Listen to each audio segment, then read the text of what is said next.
दर्शक महानुभावहरू, कार्यक्रम चुनावी डायरीमा यहाँहरू सम्पूर्णलाई हार्दिक स्वागत तथा अभिवादन।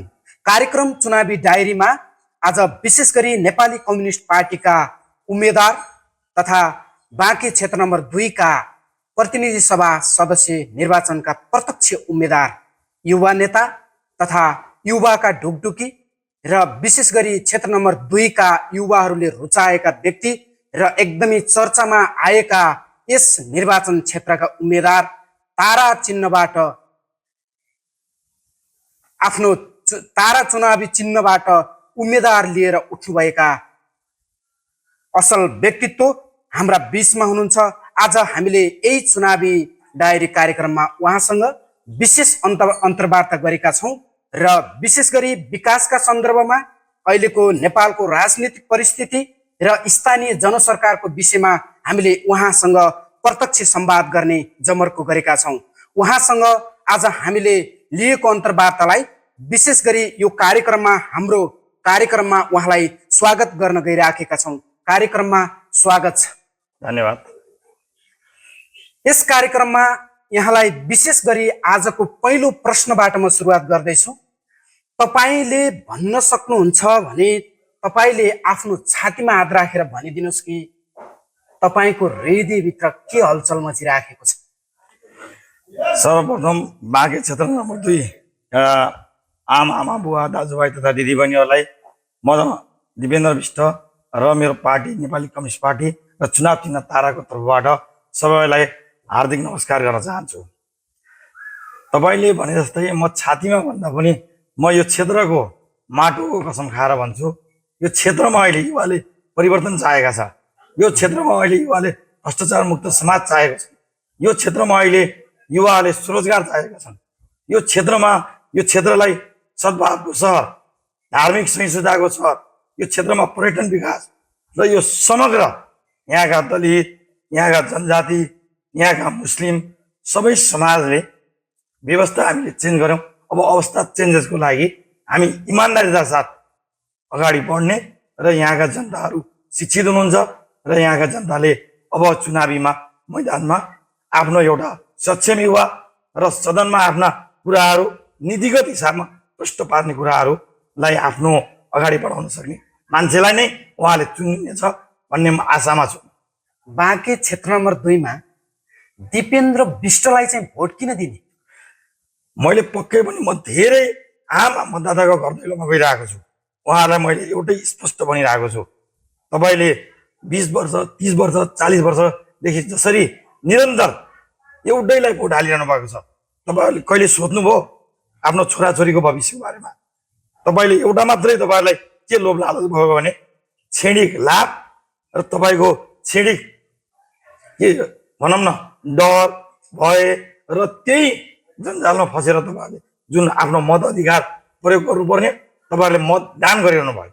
त्यो दानले गर्दाखेरि तपाईँका छोराछोरीहरू आज यो क्षेत्रमा होइन खाडी मुलुकमा पसिना बगाउने र त्यहाँबाट हामीले पैसा भन्दा पनि हाम्रा बालक नाबालिका छोराछोरीहरू युवाहरूको लास बिग्रिने क्रम छ र उहाँहरू जुन आउनु भएको छ, यो गर्दाखेरि अब तिनी युवाहरू विदेशी नपर्ने गरी हामीले आफ्ना कार्यक्रम योजनाहरू ठोस योजनाहरू अगाडि बढाउनेछौँ भन्ने कुराहरू राख्दाखेरि उहाँहरू खुसी हुनुहुन्छ र समग्र हाम्रा वृद्ध वयस्क र युवाहरूको हामीलाई साथ छ। अनि नेपाली कम्युनिस्ट पार्टीले श्रमजीवी वर्गको आवाज बोल्दै आयो र सशस्त्र जनयुद्ध पनि गर्यो। अहिले नेपाली कम्युनिस्ट पार्टी सँगसँगै तपाईँ अहिले जेनजीको पृष्ठभूमिमा यो चुनाव हुन गइराखेको छ आसन्न फागुन 21 गते। साँच्चै दिपेन्द्रजी आज बताइदिनुहोस् कि क्षेत्र नम्बर 2 का आम श्रमजीवी वर्गहरूको लागि तपाईँ चाहिँ के हो? हामीले क्षेत्र नम्बर 2 मात्र नभएर समग्र नेपालको होइन श्रमजीवीहरूको हामीले संविधान मार्फत उहाँहरूको अधिकारहरू सुनिश्चित गरेका छौँ। यो देशमा 2046 पछि पनि त एउटा संविधान बनेको थियो। त्यो संविधानमा कहीँ श्रमजीवीका कुनै स्यालेरीदेखि लिएर हरेक अधिकारहरू तोकिएको थिएन। तर हामीले 2072 सालमा जब संविधान जारी गर्यो त्यहाँ सबैका अधिकारहरू सुनिश्चित गरेका छन्। धर्मनिरपेक्षताको कुराहरूदेखि लिएर श्रमजीवीका कुरादेखि लिएर होइन समुदायका कुरादेखि लिएर धार्मिक कुरादेखि लिएर सबै अधिकारहरू सुनिश्चित गरेका छौँ। त्यो अधिकार सँगसँगै कार्यान्वयन पक्षमा हामीलाई जनताले बहुमत नदिनु भएको भएर त्यो कार्यान्वयन पक्ष के फिदलो भएको छ त्यो कुरा हामीले बुझेका छौँ। अब मलाई लाग्छ यो फागुन 21 गते चुनावले देशैभरि नेकपा नेकपाली कम्युनिस्ट पार्टीको बहुमत आउँछ र यिनी सबै भ्रष्टाचार मुक्त समाज, सुशासन होइन, श्रमजीवीका समस्याहरू, युवा स्वरोजगारका समस्याहरू, कृषकका समस्याहरू र बेरोजगारी समस्याहरू यिनी सबैलाई हामी समग्र प्याकेजका रूपमा हामी चाहिँ यसको सम्बोधन गर्नेछौँ। र मलाई लाग्छ यो सम्बोधन गर्न सक्ने पार्टी भनेको नेपाली कम्युनिस्ट पार्टी हो, तत्कालीन माओवादी केन्द्र हो। त्यो भएको भएर अब सबै मतदाताहरूलाई र आम नेपालीहरूलाई म आग्रह गर्न चाहन्छु यो चोटिको मताधिकार तपाईँको विवेक पुऱ्याएर गर्नुहोला भनेर मैले अनुरोध पनि गर्न चाहेँ। अहिले तपाईँको वरिपरि थुप्रै ठुलो हेभी लोड बोकेका उम्मेदवार पनि हुनुहुन्छ अनि हजुर पनि एउटा तारा चुनाव चिन्ह लिएर नेपाली कम्युनिस्ट पार्टीको युवा नेतृत्व भनेर तपाईँ अनुहार लिएर जाँदै हुनुहुन्छ। बारम्बार तपाईँहरूलाई तपाईँको पार्टीलाई सरकार चलाउन दियो तर कहीँ कतै पनि स्थिर सरकारको रूपमा हेर्न सकिएन र फेरि जेएनजी विद्रोह भयो र अहिले चुनाव हुँदैछ। तर दिपेन्द्र बिष्टले कसरी यो हेभी लोड भएका अरू थुप्रै उम्मेदवारहरूको बिचमा कसरी विजय हासिल गर्न सक्छ? के छ त्यस्तो तपाईँसँग? के छ जादुको छेड अथवा तपाईँसँग विकासको मोडालिटी के छ? तपाईँसँग के एजेन्डा छ त्यस्तो? हो, उहाँहरू हेभी लोड हुनुहुन्छ होला। उहाँ हेर्दा पनि शारीरिक हिसाबमा पनि हेभी लोड जस्तो देख्छु म। राजनीतिक हिसाबमा पनि हेभी लोड भन्नुभएको भने कुन दृष्टिकोणले भन्नुभयो होइन मैले बुझ्न सकेन। यो देशमा भदौ 23 र 24 गते चुपचाप छाप भन्ने छ नि त, म त्यो कुरामा आउँछु। यो देशमा जब भदौ 23 र 24 गतेको अलिकति 22 गतेतिर जाउँ, यो देशमा अहङ्कार थियो। जब 2 तिहाईको सरकार थियो त्योभन्दा हेभी लोड त थिएन। त्यो हेभी लोडलाई यही युवाले होइन परिवर्तन गरेर 24 गते बिहान 12 बजे घुँडा टेकाएको प्रधानमन्त्रीबाट राजीनामा गरे होइन? तपाईँहरू बिर्सिनु भयो हो। त्यसो भएको भएर मैले वेटमा मभन्दा हेभी लोड होला तर राजनीतिक हिसाबमा, विवेकका हिसाबमा होइन, एजेन्डाका हिसाबमा उहाँहरू मभन्दा धेरै कमजोर हुनुहुन्छ। यो कुरा जनताले मापन गरिसकेको छ। त्यसो भएको भएर म समग्र युवालाई एउटै कुरा भन्न चाहन्छु, उहाँहरूको एजेन्डा यदि सही हुन्थ्यो, कङ्ग्रेसको एजेन्डा, एमालेको एजेन्डा भनेपछि उहाँले त यो क्षेत्रमा नरेन्द्र चौधरी र यो क्षेत्रको प्रशान्त विष्ट इजिकल टु सुधांशु कोइराला होइन खै विकास गरेको?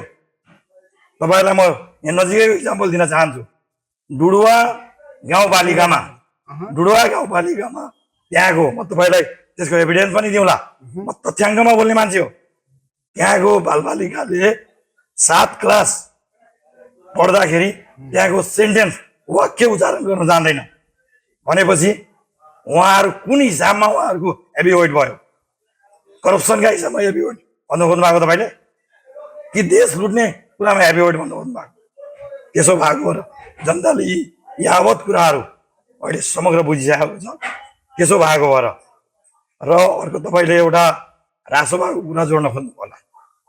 यो देश चलिरहँदाखेरि त्यही पार्टीको अध्यक्ष होइन, सभापति होइन, प्रधानमन्त्री बन्नका लागि जेल तोडेर बाहिर आएको 12,000 कैदी त्यही कारणले भाग्यो होइन? त्यसको दोष लिनुपर्छ कि पर्दैन? त्यसको जिम्मेवारी लिनुपर्छ कि पर्दैन? त्यही वरिष्ठ नेता होइन बालेन्द्र शाह 76 जनाको दाह संस्कार गर्दाखेरि निस्केर एउटा संवेदना दिन नसक्ने अनि उहाँहरू हेभी वेट। यो देशमा हेभी वेट भनेको नेपाली कम्युनिस्ट पार्टी हो जसले बालेन शाह भनेर बारम्बार नारा लागिराखेको छ। के हो यो? तपाईँलाई इक्जाम्पल दिन्छु। योभन्दा पहिला बङ्गलादेशमा पनि यही भएको थियो होइन? थाइल्यान्डमा पनि यही भएको थियो होइन? के भयो त्यहाँको हालत? पपुलिस्ट र पपुलिजममा फरक छ, डिफ्रेन्स छ। जब धरातल स्तर नेताले बुझ्दैन, पपुलिस्ट मात्र भएर हुँदैन। रियल र real is the different part. त्यो भएको भएर हामी निश्चिन्त छौँ, हामी ढुक्क छौँ। नेपाली जनता नेपाली विवेकी जनता हुन्। उहाँहरू बहकाउमा र यस्ता लुसिफर र सहकारी ठक्कपछि लाग्नुहुन्न। यो नेपालले भोगिसकेको छ। यहाँ पनि धेरै सहकारी पीडित हुनुहुन्छ। त्यसो भएको भएर हामीले भनेका छौँ यो क्षेत्रको रक्षा गर्ने। यो क्षेत्र 24वटा जिल्लाको एउटा केन्द्रबिन्दु पनि हो। यो क्षेत्रमा नेपाली काङ्ग्रेस र एमालेले यो क्षेत्रलाई पछाडि पार्यो। अब यसको रक्षाको लागि नेपाली कम्युनिस्टको तर्फबाट दिपेन्द्र विष्टले अब पुरानै अवस्थामा फर्काएर यो क्षेत्रको व्यवसायको रक्षा र यहाँको क्षेत्रलाई चलायमान बनाउँछ भन्ने कुराहरू मैले राख्न चाहे। त्यसो भए अहिलेको विशेष गरी अहिलेको जुन पपुलरिजमको कुरा गर्नुभयो र फिल्डको ग्राउन्ड फरक छ भन्नुभयो, त्यो नेपाली जनताले बुझेका छन् भनेर भन्नुभएको छ। त्यसो भने तपाईहरूले यो चुनावको मुखैमा हजुर कागजमा एजेन्डाहरूको ठुलो वर्षा हुन्छ कि, हजुर, तर तपाईँहरूलाई जितेर पठाइसकेपछि तपाईँहरू नीति बनाउने कुरामा, कानुन बनाउने कुरामा चुक्नुहुन्छ सधैँभरि। जनताका आवाज त्यहाँसम्म पुग्दैनन्। अनि बारम्बार जनताले कतिचोटि तपाईँहरूलाई भोट दिनुपर्ने? अब यो चोटि पनि दिपेन्द्र विष्टलाई भोट दिएर जनता पछुताउनु पर्ने कारण त बन्ने छैन। म फेरि पनि सबै जनतालाई आग्रह गर्न चाहन्छु, तपाईँ जनता भएर भोट दिनुहोस्। यो देशमा जनता भएर तपाईँ जब भोट दिनुहुन्छ यो देशको विकास हुन्छ। कुनै राजनीति आडमा या राजनीति पृष्ठभूमिमा मात्रै अहिलेसम्म भोटिङ गरिरहेको छ। पब्लिकले मिश्रित किसिमको निर्णय आइरहेको छ आफ्टर द इलेक्सन। त्यो भएको भएर समग्र मतदातालाई मेरो साधारण अनुरोध छ, यो चोटिको मताधिकार तपाईँहरूले विवेक पुऱ्याएर नेपाली कम्युनिस्ट पार्टी चुनाव चिन्ह तारा मतदान गर्नुभयो भने तपाईँहरूलाई याद पनि होला, जेनजीको पहिलो माग के थियो भनेपछि भ्रष्टाचार मुक्त समाज, सुशासन।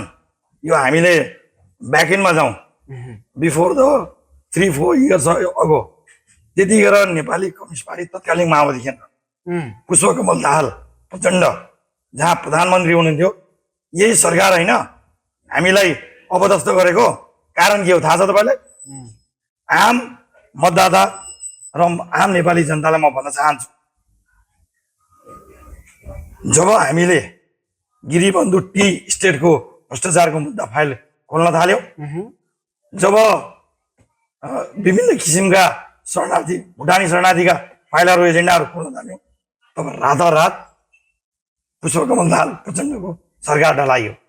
हामी त सुशासनमा काम गरिरहेको थियौँ नि। यो देशमा विनोद चौधरीको भाइ अहिलेसम्म पक्राउ परेको थियो। हामीले हुलेको होइन, हामीले आफ्नै नेतालाई पनि हुलेको होइन बुझिसक्यो भने।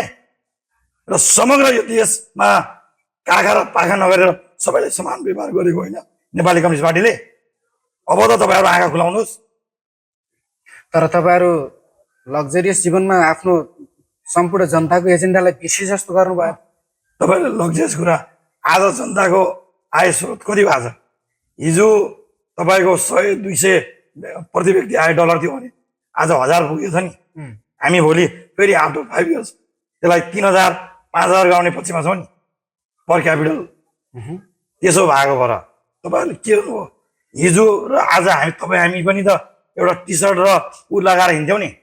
आज हामी गाडीमा हिँडेका छौँ, आज कोट पनि लगाएर हिँडेछौँ। आफूबाट पनि सुरुवात गर्न पर्यो। खालि अरूलाई मात्रै एउटा नेपालीमा उखान्छ नि, अरूको आङमा भैँसी हिँडे पनि, अरूको आङमा जुम्रा हिँडे देख्ने, आफ्नो आङमा भैँसी हिँडे पनि नदेख्ने भन्ने जुन आनो छ नि, त्यो हाम्रो नेपालीमा काहीँ मिल्छ है। त्यसो भएको भएर हामी नेतालाई मात्र किन गाली गर्छौँ?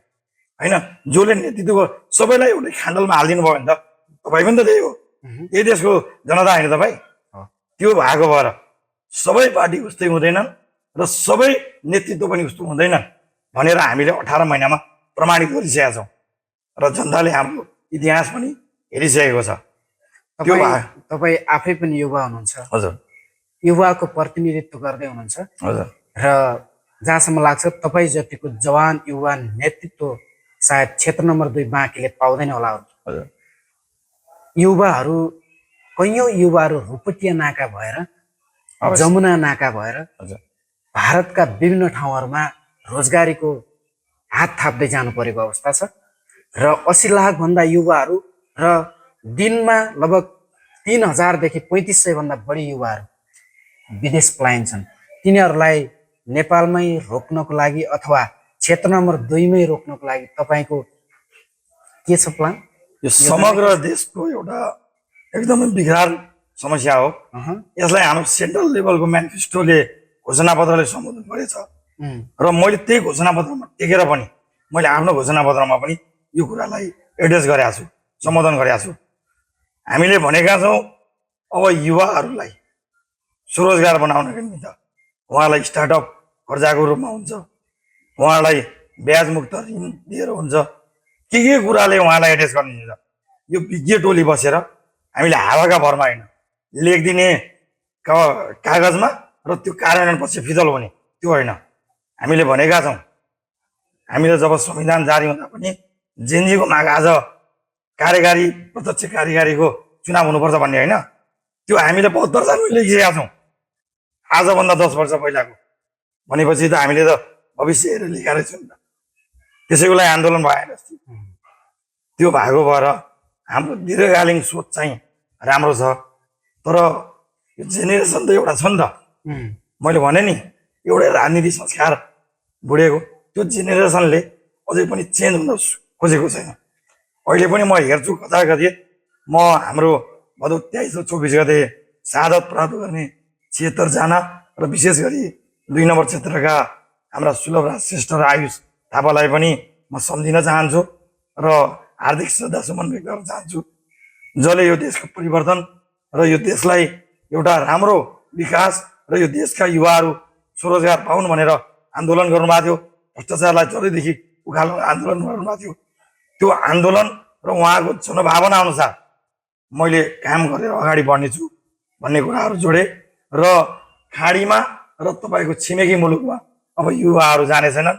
हामीले यही देशमा पसिना यही देशमा बगाउने छ, यही देशमा स्वरोजगार सिर्जना गर्नेछौँ र यही देशलाई हामी सिकर होइन यहाँका सबै युवाहरूलाई क्रिएटर बनाएर अगाडि बढाउनेछौँ भन्ने पनि कुराहरू जानकारी गराए तपाईँले। हाम्रो शिक्षा क्षेत्र एकदमै धराशय छ, शिक्षा ऐन पनि त्यस्तै छ। शिक्षा क्षेत्रमा तपाईँलाई जनताले भोट दिएर त्यो सांसद हलमा पठायो भने, तपाईँलाई सांसद बनाएर पठायो भने तपाईँले शिक्षा क्षेत्रमा पहिलो बदलले बुदा के हो? मैले सर्वप्रथम त मेरा आदरणीय गुरुहरूलाई म नमन गर्छु। उहाँहरूले अहिलेसम्म जे जस्तो शिक्षाहरू दिनुभयो उहाँहरूलाई म हार्दिक धन्यवाद दिन्छु। तर अब त्यतिले पुग्नेवाला छैन होइन। मैले त शिक्षाको अवस्था म आफै गएर हेरिसकेको छु।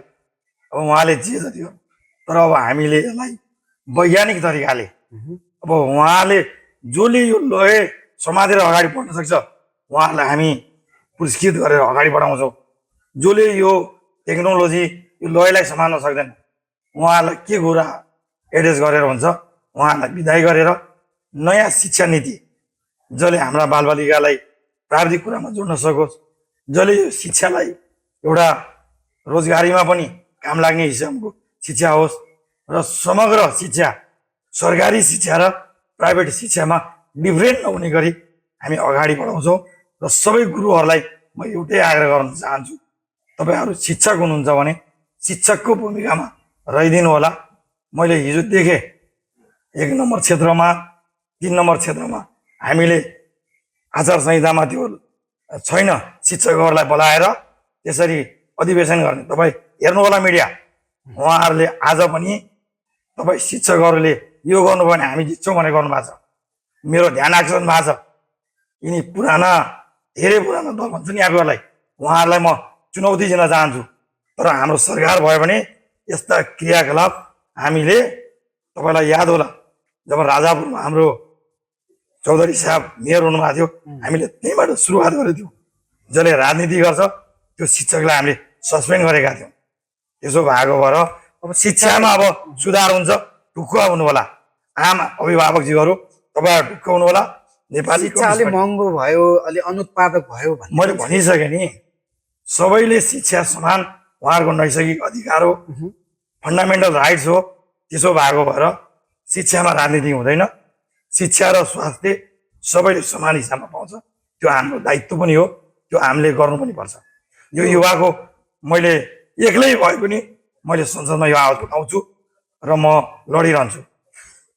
अहिले नेपालगञ्ज सहर विशेष गरी औद्योगिक क्षेत्रको रूपमा हामीले हेर्छौँ। हजुर यसलाई व्यवस्थित गर्न तपाईँ आफैले पनि हजुर के भूमिका निर्वाह गर्न सक्नुहुन्छ? अँ, नालाको कुराहरू छ, ढल निकासका कुराहरू छन्, नजिकै हाम्रो छिमेकी राष्ट्रको नाका पनि छ। हजुर यो सबैलाई कसरी अनि अरू विभिन्न साम्प्रदायिक मान्छेहरूको पनि बसोबास गर्ने केन्द्रको रूपमा हामीले हेर्छौँ।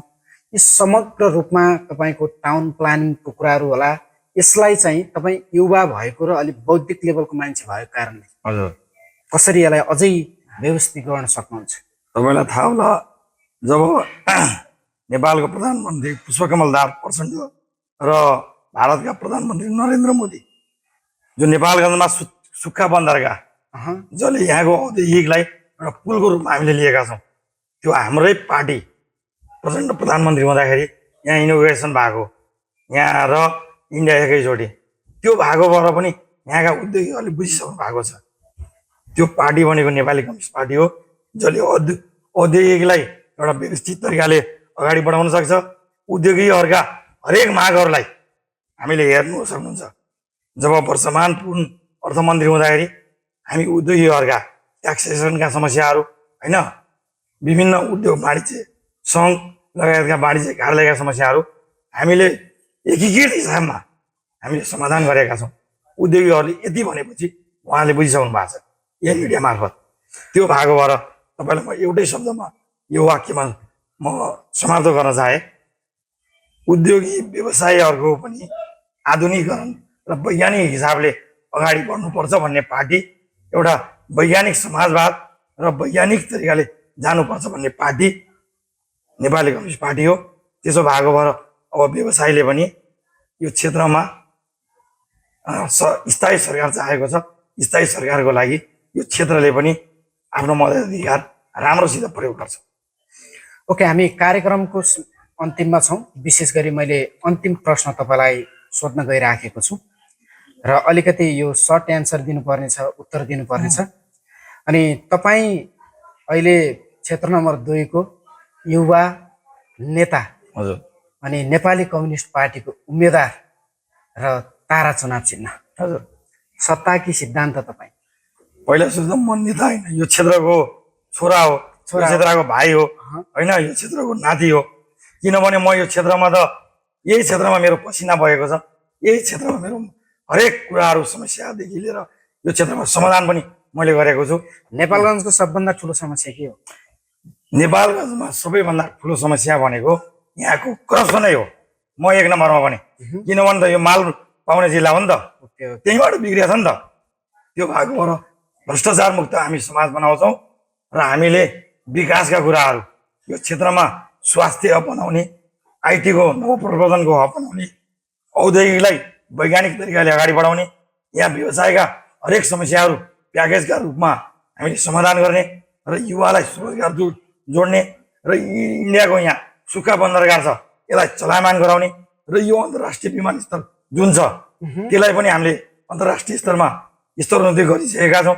अब हामी प्राविधिक कुरा र इन्टरनेसनल तपाईँको लगा कुराले अडेका छौँ, त्यो पनि समाधान गर्छौँ। र मेरो क्षेत्र डुडुवालाई विशेष गरी हामीले त्यहाँ कृषकलाई हेर्नुपर्ने छ। यहाँ मलको मात्र कुरा लिएको छ। हामी कृषकलाई एउटा ग्यारेन्टी के गर्न चाहन्छौँ भने मलमा मात्र तपाईँहरू नअड्किनुहोस्, त्यो क्षेत्रलाई बाटो घाटो र आधुनिक कृषि पानी अहिलेसम्म आएको छैन।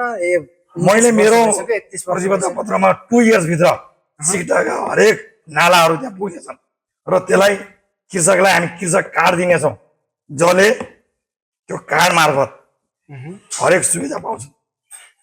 अनि तपाईँको चुनाव जित्ने कति प्रतिशत तपाईँ ढुक्क हुनुहुन्छ? मैले त्यो कुरा जनतामा छोडेँ, आम जनता मतदातामा छोडेँ। म ढुक्कता भन्दा पनि मेरा एजेन्डाहरू, मेरा प्रतिबद्धताहरू र यो युवाले इमान्दारिता दिन्छ, आफ्नो स्वच्छ हिसाबमा अगाडि बढ्छ भन्ने आशा गर्नु नै छ सबै मतदाताहरूले। त्यो भएको भएर यो फैसला गर्नलाई म मेरो आमा बुबा दाजुभाइ तथा दिदीबहिनी मतदाताहरूलाई म छोड्न चाहे। तपाईँले जित्नुभयो भने पहिलो कुन कामको लागि हस्ताक्षर गर्नुहुन्छ? कुन नीतिको लागि तपाईँले हस्ताक्षर? मेरो यो भूमिका भने कार्यकारी भन्दा पनि संसदमा गएर यो क्षेत्रका नीतिगत हिसाबका कुराहरू चाहिँ आफ्ना क्षेत्रका कुराहरूलाई योजनामा हाल्ने र नीतिगत हिसाबमा अगाडि बढाउने हो। र मेरो यो क्षेत्रलाई सर्वप्रथम त मैले डुडुवा र यो क्षेत्रको 19 र 20 नम्बर सबैभन्दा विकट छ त्यो क्षेत्रलाई प्राथमिकतामा राखेर अगाडि बढ्छु र यो क्षेत्रको व्यवसायहरू, यो क्षेत्रका युवाहरू र यो क्षेत्रलाई एउटा खेलको औद्योगिकरण र यो क्षेत्रका क्रिकेट, यो क्षेत्रको अहिले वर्ल्ड वाइड हिसाबमा र यो नेसनल हिसाबमा पनि क्रिकेट क्रेज बढी देखिएको छ। नेपाली क्रिकेटलाई अहिले चलायमान भइरहेको छ। नेपालगञ्जमा पनि एउटा क्रिकेट मैदान, खेल मैदान बनाउने, यसलाई अर्थतन्त्रसित जोड्ने र यो उद्योग र तपाईँको एयरपोर्टलाई पनि अर्थतन्त्रसित जोड्ने र यहाँ सबैलाई पर्यटन क्षेत्र पनि हाम्रो एउटा मानसरोवरको केन्द्रबिन्दु भएको भएर त्यो क्षेत्रलाई पनि जोड्नमा पहल गर्ने र विशेष गरी यो क्षेत्रलाई भ्रष्टाचार मुक्त समाज र डुडुवा र नेपालगञ्जलाई समृद्ध बाँके 2 नम्बर क्षेत्र बनाउने भन्ने मेरो विशेष पहल हुनेछ। समग्र विकासमा मेरो ध्यान पुग्नेछ। ओके, आजको विशेष अन्तर्वार्तामा हामी अन्तिम क्वेसनका साथ तपाईँलाई फेरि पनि प्रश्न गर्दैछौँ। अब बताइदिनुहोस्, क्षेत्र नम्बर 2 का जनताले फेरि पनि भने किन दिपेन्द्र बिष्टलाई तारा चुनाव चिन्हमा भोट दिने? एउटै वाक्यमा भन्नुहोस्।